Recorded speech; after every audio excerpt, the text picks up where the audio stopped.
حضرت عائشہ صدیقہ رضی اللہ تعالی عنہا سے کسی نے پوچھا تھا صحابہ کرام علیہم رضوان میں سے کہ اماں جی نبی پاک کے اخلاق کس طرح کے تھے؟ تو فرمانے لگی قرآن مجید ہی رسول پاک کے اخلاق ہیں۔ اور پھر حضرت عائشہ صدیقہ رضی اللہ تعالیٰ عنہ اس شخص سے کہنے لگیں چاہے تو سورہ مومنون پڑھ لو۔ تو انہوں نے یہ ابتدائی آیات سورہ مومنون کی جب تلاوت کی تو حضرت عائشہ فرمانے لگی یہی تو میرے نبی پاک کے اخلاق ہیں، اور یہی وہ آیات ہیں جن میں اللہ تبارک و تعالیٰ نے بندہ مومن سے تقاضا کیا ہے کہ اگر وہ جنت کا وارث بننا چاہتا ہے، جنت وہ جگہ ہے جہاں رسول کریم علیہ السلام کا قرب بھی ملے گا اور رب کریم کی زیارت بھی نصیب ہوگی، وہ مقام فلاح، وہ مقام کامیابی، وہ مقام جہاں اللہ تعالیٰ اپنے بندوں پر اپنی رضا نازل فرمائے گا، اس مقام کا نام مقام جنت ہے۔ تو اس سورہ مبارکہ کی ابتدائی آیات کے اندر اللہ تبارک و تعالیٰ نے ان صفات کا تذکرہ فرمایا ہے کہ اگر وہ صفات ہم اپنے اندر پیدا کرنے میں کامیاب ہو جائیں، معنی یہ ہے کہ ہمیں اللہ تبارک و تعالیٰ نے جنت کا وارث بنا دیا ہے۔ بڑے غور کے ساتھ سورہ مومنون کی ان ابتدائی آیات پر غور کرنا چاہیے۔ رب فرماتا ہے قد افلح المؤمنون، تحقیق مومن کامیاب ہو گئے۔ کون سے مومن؟ الذین ہم فی صلاتہم خاشعون، وہ جو اپنی نمازوں میں گڑ گڑانے والے ہیں، خشوع کے ساتھ، عاجزی کے ساتھ، انکساری کے ساتھ، ذوق کے ساتھ نماز پڑھنے والے ہیں۔ والذین ہم عن اللغو معرضون، اور وہ جو بیہودہ باتوں سے منہ پھیرنے والے ہیں، لغویات سے اپنا رخ پھیرنے والے سنجیدہ لوگ۔ پھر ارشاد فرمایا والذین ہم للزکاۃ فاعلون، جو زکوٰۃ دینے کا کام کرنے والے ہیں۔ پھر فرمایا والذین ہم لفروجہم حافظون، اور وہ لوگ جو اپنی شرمگاہ کی حفاظت کرنے والے، اپنی شرمگاہ کی حفاظت کرنے والے۔ الا علی ازواجہم، مگر یہ کہ اپنی بیویوں پر، او ما ملکت ایمانہم، یا اپنی شرعی باندیوں پر۔ اس زمانے میں جو لونڈی خریدی جاتی تھی اس سے بھی وطی کرنا جائز تھا، اگرچہ اب لونڈیاں موجود نہیں ہیں تو یہ فعل بھی موجود نہیں، سوائے اپنی بیویوں پر یا شرعی باندیوں پر۔ فإنہم غیر ملومین، فرمایا جو یہ کام کرے اس پر کوئی ملامت نہیں ہے، اپنی بیوی کے پاس شرعی طریقے سے جائے یا باندی کے پاس جائے۔ فمن ابتغى وراء ذلک، اور جو آدمی اس کے بعد اس حد سے بڑھے، اس کے سوا کچھ اور کرے جو بندہ، فرمایا فاولئک هم العادون، یہ لوگ حد سے بڑھنے والے ہیں، جو لونڈیوں اور باندیوں کے علاوہ، اپنی بیویوں کے علاوہ کسی اور جگہ گندگی کریں، یہ حد سے بڑھنے والے، حدوں کو کراس کرنے والے لوگ ہیں۔ پھر ارشاد فرمایا والذین هم لاماناتہم وعہدہم راعون، اور وہ جو اپنی امانتوں اور اپنے وعدوں کی رعایت کرتے ہیں، امانتیں ادا کرتے ہیں، وعدے پورے کرتے ہیں۔ اور وہ لوگ جو اپنی نمازوں کی حفاظت کرنے والے ہیں، جن میں یہ خوبیاں آ گئیں۔ میرا رب فرماتا ہے نماز میں خشوع وضو حاصل ہو گیا، فضولیات سے بچ گئے، زکوٰۃ ادا کرنے والے بن گئے، شرمگاہ کی حفاظت کرنے والے بن گئے، امانتیں عہد پورے کرنے والے بن گئے، اپنی نمازوں کے محافظ ہو گئے۔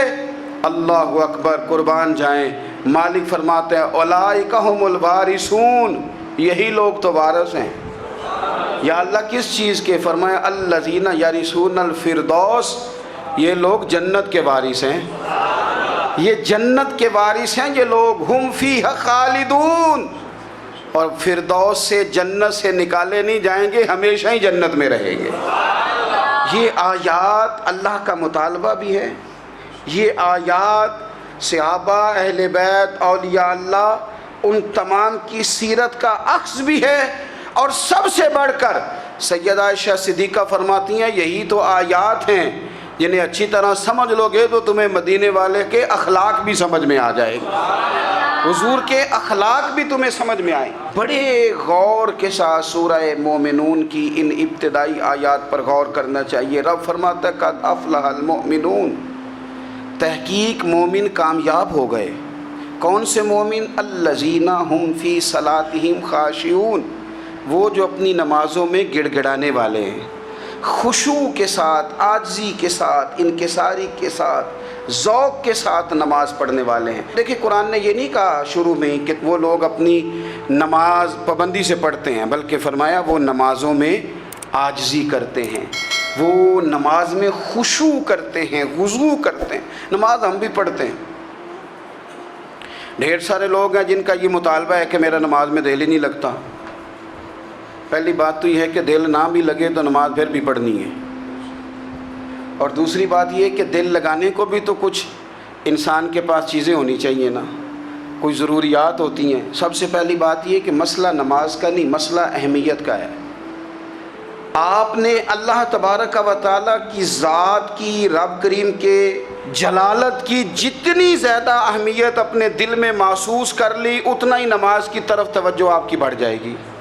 آپ سادی سی مثال ہے، غور کر لیں، جتنا آپ اپنے استاد کو پروٹوکول دیتے ہیں، جتنی عزت کرتے ہیں، اتنا ہی وقت پہ آپ ان کے پاس پہنچ بھی جاتے ہیں۔ اگر آپ کے دل میں اہمیت نہیں ہے تو آپ ٹال دیں گے، اور جس استاد کی اہمیت ہے اس کے فون کی گھنٹی بجتے ہی فون بھی اٹھایا جائے گا، اور بات پوری مکمل بھی نہیں ہوگی تو کہا جائے گا جیسے آپ کہیں گے، اور جو وقت وہ دیں گے ان سے 10 منٹ پہلے پہنچنے کی کوشش بھی کی جائے گی۔ بس سمجھ لیں دل لگنے نہ لگنے کا مسئلہ نہیں، اہمیت کا مسئلہ ہے۔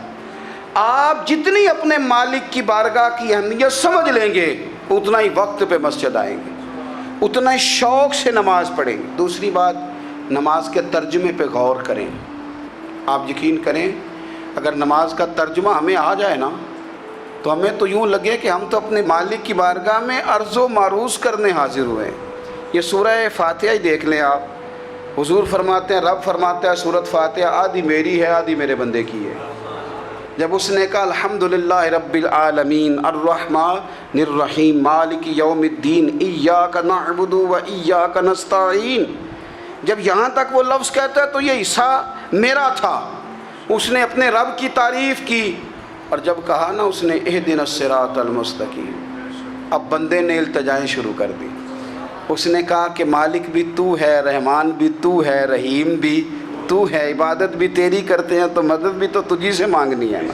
اب مہربانی فرمانا اہدنا الصراط المستقیم، ہمیں سیدھا راستہ دکھا دے، صراط الذین انعمت علیہم، ان لوگوں کا راستہ دکھانا جن پر تو نے انعام کیا ہے، غیر المغضوب علیہم ولا الضالین، ان کے راستے پہ نہ چلانا جن پر تیرا غضب ہوا، جو گمراہ ہو گئے ان کے راستے۔ تو نماز میں جب ترجمے پر آپ کا غور ہوتا ہے تو آپ کا تو دل خود بخود لگ جاتا ہے، شوق بڑھ جاتا ہے آپ کا۔ تو اتنی چیزیں ہم زندگی میں یاد کرتے ہیں، تو اگر ترجمہ بھی نماز کا یاد کر لیں اور پھر شوق سے پڑھیں تو آپ یقین کریں طبیعت کھنچی چلی آئے گی۔ ہمارے یہاں کچھ لوگ نماز پڑھتے ہیں پر بڑی لاپرواہی سے پڑھتے ہیں، کبھی ادھر دیکھتے ہیں کبھی ادھر دیکھتے ہیں، کبھی بال سہلاتے ہیں۔ وہ میں نے دیکھا ہے سجدے جا رہے ہیں تو سیانے سیانے بندے کبھی کپڑے کو چھیڑ رہے ہیں کبھی جگہ کو چھیڑ رہے ہیں۔ میرے نبی کریم صلی اللہ تعالیٰ علیہ وسلم نے فرمایا ان لوگوں کا کیا حال ہے جو اپنی نماز میں نظریں آسمان کی طرف اٹھاتے ہیں، رکوع سے اٹھے تو اوپر دیکھنا شروع کر دیا، کیا حال ہے ان کا۔ اور پھر حضور نے ایک موقع پر تو سختی فرمائی، فرمایا جو نماز پڑھتے اپنی نظریں آسمان کی طرف اٹھاتا ہے وہ باز آ جائے، ورنہ ایسا نہ ہو کہ رب اس کی آنکھیں ہی چھین لے، وہ باز آ جائے اس کام سے۔ خشوع کے ساتھ نماز پڑھے، عاجزی کے ساتھ نماز پڑھے، اس کا دل لگا ہوا ہو نماز کے اندر۔ میرے نبی پاک صلی اللہ تعالیٰ علیہ وآلہ وسلم کے غلام حضرت انس بن مالک رضی اللہ تعالیٰ عنہ فرماتے ہیں کہ رسول پاک صلی اللہ علیہ وسلم نے مجھ سے فرمایا تھا کہ بیٹے نماز میں ادھر ادھر دیکھنے سے بچو، کیونکہ فرمایا نماز میں ادھر ادھر توجہ کرنا یہ بندے کو ہلاک کر دیتا ہے، ہلاکت ہے اس میں اگر تم نے ادھر ادھر توجہ ہوگی۔ نماز تم مالک کی بارگاہ میں کھڑے ہو اور تم دیکھ ادھر ادھر رہے ہو۔